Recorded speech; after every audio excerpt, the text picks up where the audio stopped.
And so what I love AG2 for, it is the ease of use of setting that up from the ground up, and having that consistency with that, right? And so for each of these, from 1 to 8, each of those are different digital workers, and it's much easier for me to just kind of set this up as a Python, run it as a cloud function that can then be able to feed into, let's say, n8n workflow. Let's say if they're running their automations through n8n, right? And so what it allows us, what this use case is here, it is to show that, is to show the strengths of AG2, which is that, having multiple agents who are able to work together consistently, the ease of use of us actually going from 0 to 1 for each of the customers who build, because the workflows and the clients that I typically focus on are high ticket customers, right? So I'm building custom automation solutions for them. So I'm not, just another, business that is offering, let's say, n8n workflows. For me, really, I think it's understanding each business as an individual and then catering to that individuality of that business and building them solutions that create an AI infrastructure that they can then layer multiple workflows on top of to gain this emergent property of having a bunch of workflows, a bunch of processes that help them achieve their KPIs, their objective key results, the key performance indicators that we use to then measure these agents on.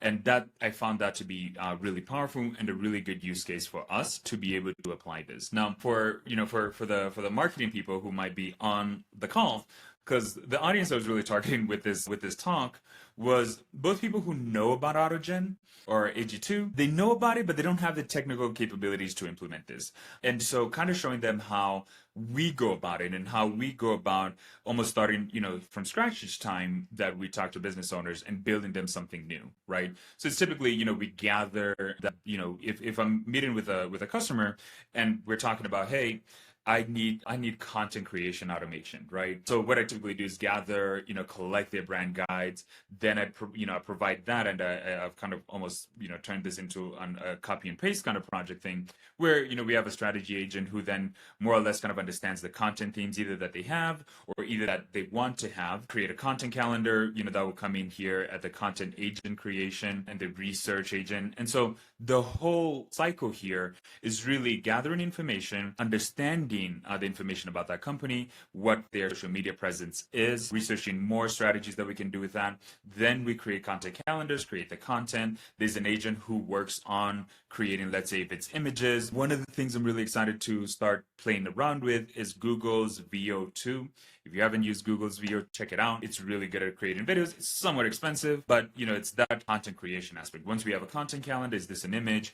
Is this an audio? Is this a podcast? Or is this going to be like a video reel or a short or a TikTok thing? And once you have an agent who creates and works with those tools, then you go into the quality control agent who reviews the content, who reviews the content calendar, the goals and all that. Then the distributing content, this is handled by by an API. Either you're setting up an MCP tool, or you're setting up an n8n workflow, or you're just directly talking to the API. So for example, on the right here, we directly talk to the Facebook API. We directly talk to the Facebook APIs to post that content, to create that content, to kind of ship that content.